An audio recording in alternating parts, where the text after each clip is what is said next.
Good afternoon.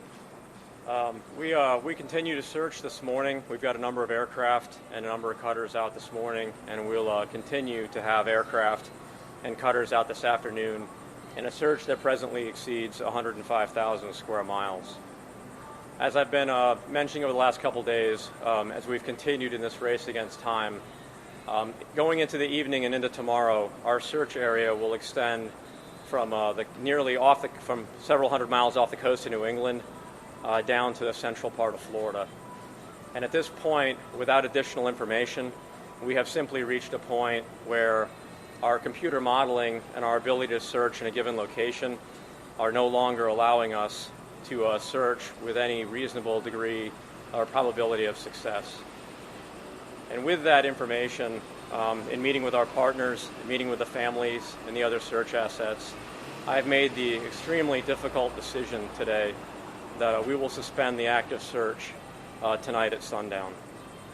I'd like to thank, as we go forward, we've had some incredible outpouring of support from the public, from the Fairfax County Fire Department, from the Jacksonville Fire Department, the United States Navy, the Air Force, Federal Bureau of Investigation, the Marshals Service, Customs and Border Protection, Office of Field Operations, and some incredible, absolutely persistent aviation coverage from our Customs and Border Protection partners with the Office of Air and Marine, who have allowed us to extend the search farther and broader than we otherwise could have without them.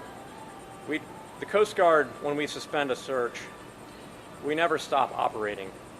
The Coast Guard remains, and we will remain, ready, relevant, and responsive, and we will have cutters underway tomorrow. We'll have aircraft underway as we operate globally 24/7, 365 around the world. Everyone will know that we still have Brian and Justin somewhere out there, and we remain with them. Our thoughts and prayers remain with them, and we stand here with our brothers from the Fairfax County Fire Department, our brothers and sisters, as well as those in Jacksonville. And our thoughts and prayers, of course, remain with Justin, Brian, and their families. Thank you. Real quick, I'm going to update what we've done today, where we're at. We put 15 boats out of Savannah today. We've got boats that are out of Charleston today. Those boats are covering about 4,000 square miles. And we have 3 aircraft that are covering actually north of Charleston some and south of Charleston, making sure that we're saturating that area good today. As the captain said, we kind of follow the lead of the Coast Guard in this. They are the experts. We are suspending our active search as well at sundown today. That is an extremely tough decision because we've got a brother out there that we just haven't been able to find. I want to thank the community. Without the community, none of this would have been possible. We had a guy named Chad Walton out of Charleston that is heading that search effort up for us, and he has poured his heart and soul into this, making sure that we're covered in that area. The Savannah Fire Department has had their boat on the water every day helping us. Bill Hay, he's a pilot that flies out of Craig Airport. He has coordinated all of our flight ops for us. And specifically, I want to speak to the JFRD personnel that have volunteered their time and money into this. Just know I'm extremely proud of you, and this is what brothers do for each other.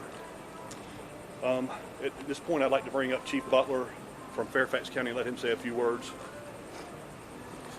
Good morning. On behalf of all the residents and citizens of Fairfax County, Virginia, and especially Station 5B in Franconia, I bring you greetings, and I speak on behalf of all those members, Justin and Brian, who are thinking of them and continuing to valiantly assist in any way possible. From our border supervisors to our fire department in Fairfax County, Virginia, I bring greetings and appreciation to our partners in the U.S. Coast Guard and federal, regional, and local assets, and most importantly, those volunteers that don't wear a uniform, who dove in and assisted in the search. My brother, who I've now gotten to know, Chief Keith Powers, has been a professional and a fellow to share ideas with. I'm really proud of your organization. You have done a great job in hosting us. So, thank you. Chief Powers, all right, one more thing to say, then we'll take some questions. The last group I want to thank is our federal partners.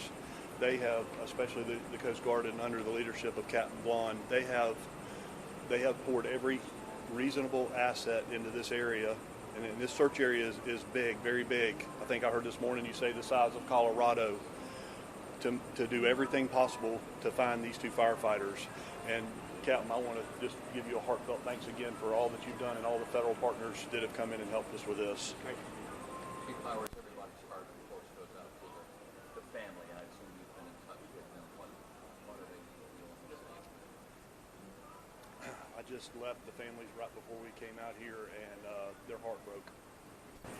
And I can't say that I feel any different right now. Is it hard with morale when every single fire department employee seems to be invested in this personally? They still have jobs to do, but they know for a lot of them this was their friend, this was their colleague. What are you telling them? What are the chaplains telling them to get through this difficult time, potentially losing one of their own? So we actually at 11:30 this morning, I sent an email out to the field while we were in here meeting with the families, and we have been partnering with the International Association of Firefighters. We have our own internal peer support group, but the International Association of Firefighters has been gracious enough to bring in their group as well, and we are offering those services to not only Station 31, which is the station is where our McClooney worked at, but also to the rest of the department to make sure that we're taking care of all of their needs, and they're going to be here for the foreseeable future, however long that takes, to make sure that our people are in a good place. Do you know how many donations were given through JFRD.com, and are you still asking for them? I do not. Chief Wise would be the one to answer that. Sure. Yeah, it's we've had a great response from the public and to donations for JFRD.com. That number is continually going, a significant amount, continually changing. So I'm not positive where it is at this point, but we're going to be assessing the needs of the family in the future. We have been, that fund has been financing a lot of the searching that's been going on. So again, it's and some of that's still outstanding. So we're not sure where the fund is at this point. But at some point, we're going to have a conversation with the family and see how we move forward. So it's undetermined at this point whether or not we move forward with donations to JFRD.com. Would you say it's upward of 500,000, 100,000, a ballpark of how much was donated? Have you seen any numbers? Yeah, it's north of 150 at this point, and so we'll again. But we've been spending some of that money at this point, fuel and covering some rooms for the families and supporting the families. So our Secretary Treasurer's got a good control of where we're at. And again, we'll keep assessing it and see what we do. Now that we've gotten to this point where they suspended the operations, we'll have to have some decisions to make, and in correlation with the family, of course, to determine how we move forward. And what was the message to the families when that conversation was had? Which conversation is that? In terms of the search being suspended, just what was the message to the families? Captain Blond is the one that delivered that message. So we actually brought the family in. We've been meeting with the family throughout since Friday. Today, and we met with them yesterday afternoon to kind of talk about the way ahead a little bit. And then today, we actually brought in the search and rescue planners, the team that actually put the rescue together and then operated out in the water. And they've walked them through step by step everything we knew, and then every action we took from there on in to try to provide them with an understanding of both what our partners and what the Coast Guard has done to answer their questions that they may have, and to reassure them again that suspending a search does not stop global Coast Guard operations. And I've talked to my counterparts as far north as Hampton Roads, North Carolina, South Carolina. Everybody's aware that we're still looking for Justin and Brian, but at this point, just mathematically and through our system, I'm no longer able to pinpoint a specific location. And by putting those assets, the judgment calls that put those assets back on patrol and back in their normal areas, we give ourselves an equal, if not better, opportunity of maybe learning something more And to be clear, that if new information came forth, like with the bag or something like that, it restarts the process. We would, in fact, it would immediately come back to us. All of our partners within the Coast Guard through the Rescue Coordination Center globally have access to that system. So if some further clue opens up, we would restart the search and rescue process and take appropriate action to learn more and to begin to search. Captain Blunt, a pilot with Customs, said yesterday, we want the family and the firefighters and the community to know that we threw every resource possible at this search, and we did not ever let down. Can you real briefly give us a summary of all the resources across all the agencies involved?